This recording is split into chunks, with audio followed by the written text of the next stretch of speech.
The Wire. It's not just a story about cops and dealers, it's an anatomy of the modern American city, depicted through Baltimore. Across 5 seasons, David Simon dissects 5 institutions that define urban life: the police, the working class, city politics, public schools, and the media.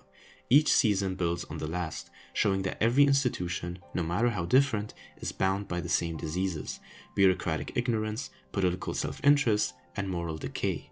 But within this system of failure, there's one story that stands apart, small, human, and deeply moving. The story of Reginald Cousins, also known as Bubbles. A heroin addict, hustler, and informant, Bubbles is the Wire's conscience. His arc mirrors the soul of the city. Through his eyes, we see the cost of America's failures, but also the possibility of redemption. Season 1 begins with the murder trial of D'Angelo Barksdale, a lieutenant in his uncle Avon Barksdale's drug empire. He beats the case thanks to intimidation and witness tampering. Detective Jimmy McNulty, disgusted by the system's indifference, convinces a judge to create a special detail to wiretap the Barksdale crew. This is the Wire's foundation: the drug dealers on one side, the police on the other, both trapped in systems that prioritize self-preservation over truth. The Barksdale organization operates with chilling precision. Stringer Bell, Avon's second in command, runs the corners like a corporation, disciplined and coldly efficient. The police, meanwhile, are disorganized, underfunded, and obsessed with statistics rather than justice. The result? Both sides are slaves to their institutions. And hovering between these worlds is Bubbles. When we first meet him, Bubbles is already deep in addiction. He's charismatic, funny, and clever, but utterly lost. He survives by hustling, making counterfeit t-shirts, conning tourists, and scavenging scrap metal. His only real companion is Johnny Weeks, another addict with more enthusiasm than sense. When Johnny gets brutally beaten up by the Barksdale crew for passing counterfeit money, Bubbles seeks revenge, but he has no power on the streets. His only option is to become an informant. Bubbles' alliance with the police introduces a tragic irony. The cops value his intelligence and knowledge of the streets, but never his humanity. He's a tool, a disposable piece in their investigation. Kima Greggs does show him real compassion, but the system as a whole doesn't. In the early episodes of The Wire, Bubbles is the show's unlikely guide to the streets. He's funny, resourceful, even charming, a character who could have easily been played for comic relief in a lesser show, but David Simon refuses to make him a stereotype. In one of the most important moments of the first season, Bubbles meets Waylon, a recovering addict played by musician Steve Earle. Waylon runs an NA meeting and gives Bubbles his first glimpse of redemption. Waylon tells him if he wants to get clean, he has to stand up and say who he is. That scene plants the seed of self-awareness that will take 5 seasons to fully bloom. In that same meeting, Bubbles accepts the 1-day clean badge, even though he's still using, and Johnny calls him out for it. But that small act says everything. He wants to be clean even if he doesn't yet know how. He wants to believe there's still something in him worth saving, but he can't stop. The show's portrayal of his addiction is raw and unflinching. The way he sinks into the ritual of getting high, the quiet routine of cooking the hit, tying off, and slipping away from the world. The Wire never glamorizes it. It shows addiction as a kind of slow vanishing, a retreat from pain into numbness, from life into survival. As an informant, Bubbles helps Kima and McNulty target the Barksdale crew. The cops exploit him, the dealers despise him, and the city ignores him. Waylon is the first person to speak to Bubbles as an equal, to see the human being under the addiction. Bubbles tries to get clean, but the world offers him no support. When he relapses, it's not treated as failure, it's treated as inevitability. The system simply has no room for him. In the first season, we also meet Bubbles' sister, a normal anchor in his chaotic life, who lets him sleep in the basement but never upstairs, a boundary that seems strict but is actually an act of care, showing how addicts affect their families who only want the best for them despite repeated disappointments. By the season's finale, the Details wiretap brings down Avon Barksdale. D'Angelo is imprisoned and Stringer Bell inherits the business, but nothing changes. The drug trade persists, the police bureaucracy resets, and Bubbles, like the city itself, returns to the same cycle. Season 1 ends where it began. The system remains intact. The players change, but the game stays the same. Season 2 opens with dead women found in a cargo container at the Baltimore docks. 13 corpses in total, victims of human trafficking. The case draws the police attention to the city's port workers, led by union man Frank Sabatka, who's fighting a losing battle to keep his dying industry alive. This season shifts the show's focus from the corners to the working class, showing that The Wire isn't just about drugs, it's about the collapse of the American middle class. Frank Sabatka becomes a tragic face of that collapse. He loves his men, but he's desperate, bribing politicians and cooperating with smugglers just to keep the docks open. His story parallels Avon's. Both are leaders trying to survive in systems designed to exploit them. Meanwhile, Bubbles continues to drift. He's still addicted, still hustling, still invisible to the world. While Season 2's main characters struggle against globalization, Bubbles represents those who fell out of the system entirely, people so marginalized they don't even register in economic terms. Every time we cut to Bubbles, we're reminded that these macro failures, union decline, job loss, economic displacement, have a human cost. The disappearance of stable work feeds the drug trade, which in turn feeds people like Bubbles, trapped in cycles of dependency. When Frank Sabatka is murdered by the smuggling ring and his union disintegrates, the season ends in tragedy. The docks are quiet again, the police chalk up their stats, and the city moves on. Bubbles, meanwhile, keeps searching for his next fix. The parallels are clear. Whether you're a longshoreman or a junkie, the American city has no place for you once you stop producing profit. Season 3 returns to the streets, but this time there's a flicker of hope. Major Howard Colvin, disgusted by the endless drug war, secretly legalizes drugs in 3 abandoned zones, creating Hamsterdam. Dealers can operate freely there as long as they keep violence away from residential neighborhoods. The experiment sorta works. The crime rates drop, violence plummets, and addicts like Bubbles finally have a place to exist without fear of arrest. At first, Bubbles thrives in Hamsterdam. He sells t-shirts, earns a little money, and finds stability he's never really had before. He even tries to get clean. There's a sense that, for once, the system might actually be working for people like him. Meanwhile, the show charts the internal struggles of Avon and Stringer. Stringer dreams of legitimacy, real estate, business, respect, while Avon clings to the streets. Their partnership disintegrates, ending in betrayal and death. Reform, The Wire reminds us, is always undone by human pride and systemic rot. When word of Hamsterdam eventually reaches the higher-ups, the experiment is shut down. The city buries the truth and fires Colvin. The creation of Hamsterdam is one of The Wire's most morally complex ideas. On the surface, it's outrageous, even immoral. You can't fix a city by surrendering to its vices. Legalizing drugs in certain areas feels like giving up on the people trapped in that life, like writing off entire neighborhoods as collateral damage. And yet, within this moral decay, something extraordinary happens. Crime plummets, murders drop, and the corners go quiet. Colvin's experiment exposes a brutal irony that a policy born from desperation and moral compromise somehow works better than the legitimate system ever did. The goal should be to end addiction, not manage it, but The Wire forces us to see how broken the status quo is, when the most humane outcome comes from breaking the rules. The show does remind us though that Hamsterdam isn't a perfect solution whatsoever. By creating Free Zone, drug use isn't actually being stopped. Addicts are still using, still suffering, and still trapped. Johnny, Bubbles' closest friend and fellow addict from the first seasons, dies of AIDS-related complications during this period, a stark reminder that harm reduction can only do so much when the root problems, addiction, poverty, and neglect, remain unaddressed. Season 3 ends with reform crushed, idealism punished, and institutions snapping back to their default, self-preservation. But for Bubbles, the seed of redemption has been planted. Bubbles is alone again, but in his loneliness, he starts looking for connection.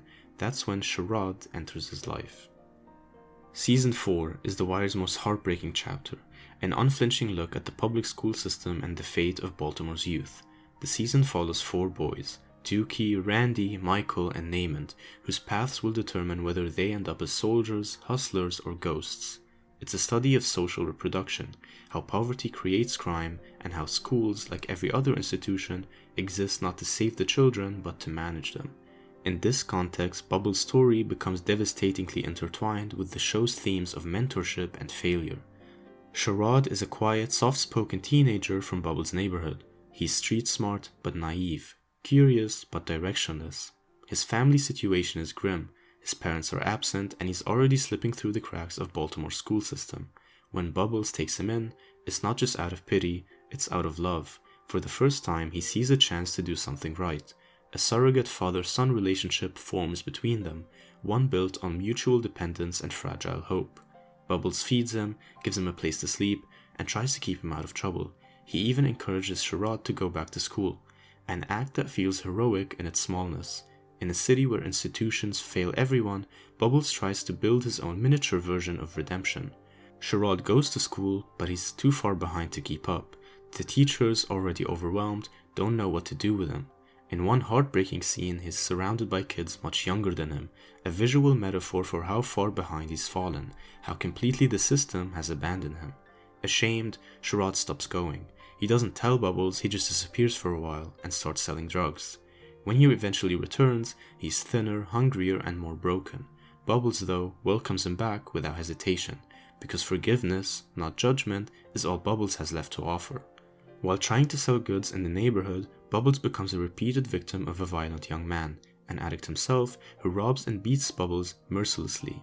This character isn't a major player in the series, but he embodies what The Wire is about, cruelty born from desperation. Bubbles tries to do the right thing. He goes to the police, specifically Officer Herc, for help. He tells them about the man who keeps attacking him, begging for protection. Herc promises to take care of it, to have an officer nearby to keep an eye on Bubbles' corner, but Herc forgets. He doesn't care. To him, Bubbles is just a junkie informant, not a person worth remembering. Days later, the man attacks Bubbles again, brutally in public, but no one helps. Bubbles calls Herc, but Herc ignores him. The institutions have failed once again, and something inside Bubbles finally breaks. For the first time, he decides to take justice into his own hands. He mixes up a vial of poison, disguised as heroin, intending to kill the man who's been tormenting him. It's an act of desperation, rage, and humiliation, the kind of act born not from evil, but from total hopelessness. But tragedy has been circling Bubbles all along. One night, Sherrod comes home after trying to help Bubbles with his makeshift sales hustle. Hungry and tired, he takes what he thinks is a bag of dope from Bubbles' stash, not realizing it's the poisoned one meant for the man who's been beating him. When Bubbles finds Sherrod's body, everything stops. It's quiet. The city hums outside, indifferent. This is The Wire's emotional apex, the full convergence of personal tragedy and systematic failure. The system didn't kill Sherrod with a gun, it killed him with neglect, the slow suffocation of poverty, bureaucracy, and apathy. After Sherrod's death, Bubbles is arrested. The police think he might have intentionally killed the boy, so they sit him down for an interrogation. This is one of The Wire's most devastating scenes. Bubbles can barely speak, his face is swollen from crying. He doesn't deny it, he doesn't fight, he just repeats that it was for somebody else, that it wasn't for him.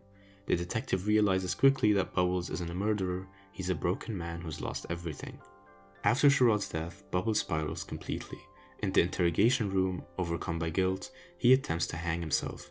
Luckily, he is found and rescued before his life can end, but the scene is devastatingly intimate, a stark illustration of the depth of his despair and the crushing weight of systematic failure. This is the moment where Bubbles reaches rock bottom. Sherrod accidentally overdosing on Bubbles' fake heroin is not just personal tragedy, it's the tragedy of The Wire. A system that failed to save a child now destroys the man who tried to. Around him, every institution continues to collapse. The school cover-up failing test scores, the police chase clearance rates instead of justice, and the corners keep turning over new soldiers. After attempting suicide, Bubbles wakes up in a hospital bed. His skin is pale, his eyes hollow, and his will to live is gone. Kima brings Waylon to see him, the man from Season 1, the man who once told him to stand up and own who he is. When Bubble wakes up in the hospital after the hanging attempt, Waylon is there. The sight of him triggers an immediate, overwhelming breakdown. Bubble sobs uncontrollably as the weight of his choices crashes down on him. He realizes instantly what might have been if he had listened back in Season 1, if he had truly gone clean. Sherrod would still be alive, and he wouldn't be consumed by guilt. His life might have taken a completely different path. It's a moment of brutal self-awareness. The consequences of addiction aren't abstract, they're lived, painfully, in every lost opportunity. Season 4 is The Wire's most devastating chapter, because it doesn't just show broken men, it shows how they're made. Through Bubbles and Sherrod, we see the personal, intimate costs of addiction, but through the four main kids, we see how the city's failures ensure there will always be more Bubbles, more Sherrods, more lives caught in the same cycle. Dookie, brilliant but born into poverty, slowly slides towards the same path as Bubbles, not because he wants to, but because there's no one else to go. Randy, who is punished for trying to do the right thing, talking to the police about a murder, is betrayed by the institutions meant to protect him. His foster home is burned down, and the boy who dreamed of selling candy becomes hardened by neglect, another child failed by the bureaucracy of care. Michael, strong, loyal, and quietly tragic, drifts into the street life to protect his brother, becoming the next generation of Marlowe's soldiers. His transformation shows how even good intentions can be twisted by your environment. Namond is the exception. He escapes the cycle only because he's lucky enough to find someone, Major Colvin, who believes in him. His success feels fragile, almost unfair, highlighting how much survival depends on circumstance rather than character. All these stories, including Bubbles, converge into one truth. The system doesn't fix people, it reproduces their suffering. Bubbles' collapse after Sherrod's death mirrors the city's collapse on a smaller scale. Both are victims of a world where help comes too late, and compassion is never institutional, it's personal. In the end, Season 4 isn't just about addiction, youth, or crime. It's about what happens when society stops believing in people. Bubbles' slow path toward redemption stands as the faintest flicker of hope in a season defined by despair. By the time we reach The Wire's 5th and final season, the story of Baltimore has come full circle. The institutions, police, politics, education, the drug trade are still broken, but now David Simon turns his lens on one more system, the media, the storytellers who shape what the public sees and ignores. And in the midst of this institutional decay, Bubbles' quiet, personal recovery stands as the show's only real redemption story. We find Bubbles living in his sister's basement, still there since his relapse years earlier. He's clean now, attending meetings, volunteering, and trying to live honestly. Yet even though he's physically sober, emotionally he's still underground. His sister lets him stay, but forbids him from coming upstairs. It's a small detail, but it's deeply symbolic. He's not yet allowed to rejoin the world above. He can survive, but he can't yet live. His sister's behavior might seem cold, but it's not. It's love strained by years of disappointment, the kind of tough, protective love that comes from someone who has given an addict 100 chances, only to be hurt every time. She's not being cruel, she's setting a boundary to survive the pain of loving someone who keeps failing. It's one of The Wire's quiet truths. Addiction doesn't just destroy the addict, it wears down everyone who cares about them. Bubbles' sponsor, Waylon, continues to guide him. Waylon understands that sobriety isn't just about not using, it's about facing yourself. He encourages Bubbles to share his story at meetings, to speak about Sherrod, to confront his guilt instead of bearing it. For most of the season though, Bubbles can't. He listens, helps others, stays humble, but he won't open up.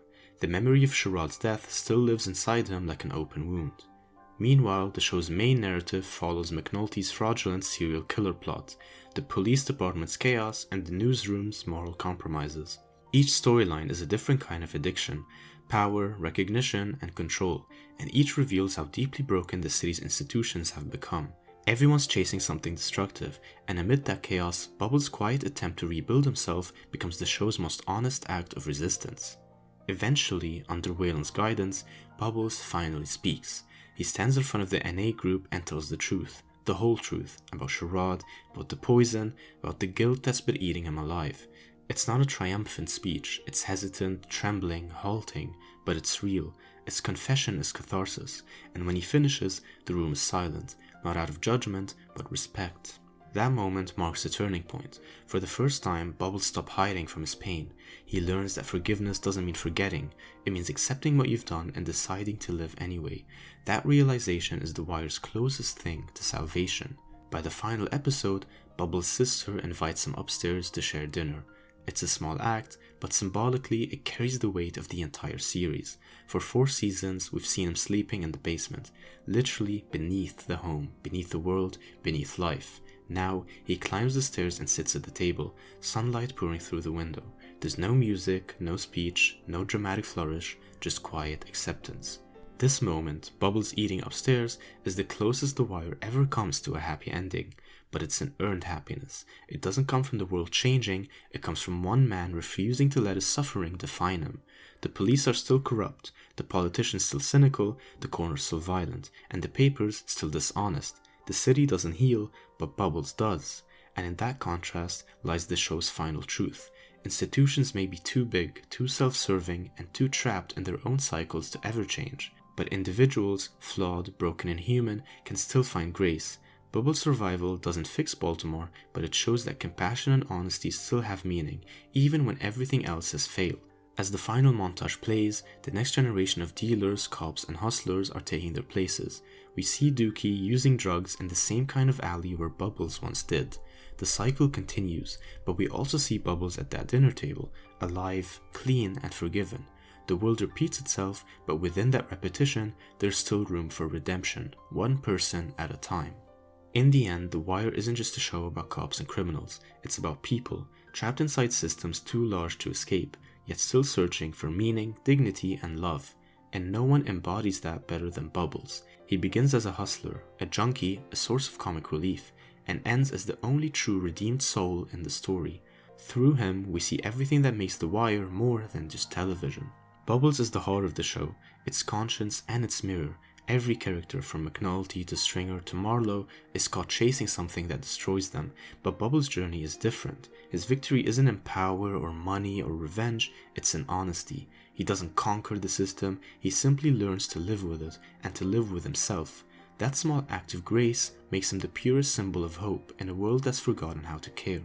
When he finally climbs those stairs and sits down to eat dinner upstairs, it's not just a personal triumph. It's The Wire's quiet answers to 5 seasons of despair.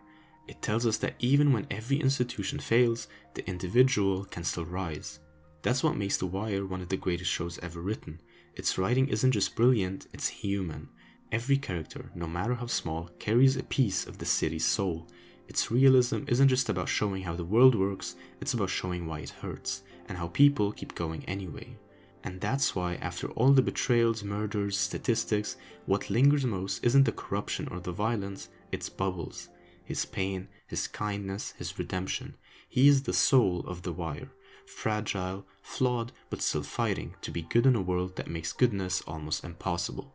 That's the brilliance of this show. It reminds us that even in a city drowning in failure, humanity still flickers, faintly, quietly, but stubbornly alive. If you enjoyed this video, make sure to leave a like, comment, and subscribe, as it really helps the channel grow.